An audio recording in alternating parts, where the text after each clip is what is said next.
បេធ្លេហំភូមិកំណើតព្រះអ្នកមានដែលជាងព្រះប្រទានឲ្យព្រះរាជបុត្រាទ្រង់ប្រសូតហើយប្រសូតនៅក្នុងភូមិបេធ្លេហំ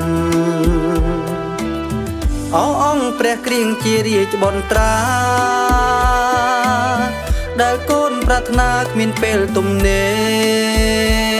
រក្រាបបង្គំទ្រង់លើកដៃទាំងទ្វេទ្រង់បំពេលកូនដោយក្ដីសង្សារកន្លងយូរឆ្នាំកូនចាំទ្រង់កូនលុតជង្គង់អធិដ្ឋានរាល់ថ្ងៃទ្រង់ប្រទានពរដោយឥតសមใจប្រទានពរជ័យករណាមង្គលសេរីយេរូសាឡឹមថ្មីជាក្ដីសង្ឃឹមភពស្រង់ញញឹមទទួលព្រះពរក្រុមជំនុំបរិសុទ្ធដែលទូលអង្វរទ្រង់ប្រទានពរជីវិតអង្គល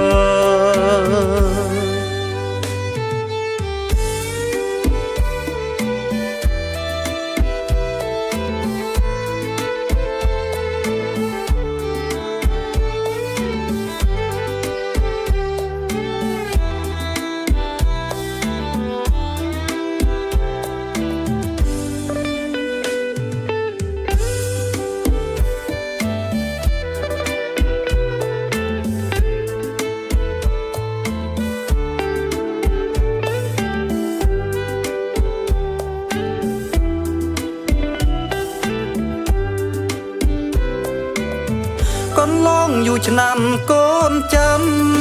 ទ្រង់កូនលុតជង្គង់អធិដ្ឋានរាល់ថ្ងៃទ្រង់ប្រទានពរដោយឥតសមใจប្រទានពរជ័យករណាមង្គលសេរីយេរូសាឡឹមថ្មីជាក្ដីសង្ឃឹមភពស្រង់ញញឹមទទួលព្រះពរក្រុមជំនុំបរិសុទ្ធដែលទូលអង្វរទ្រង់ប្រទានពរជីវិតអង្គលទ្រង់ប្រទានពរជីវិតអង្គលទ្រង់ប្រទានពរជីវិតអង្គ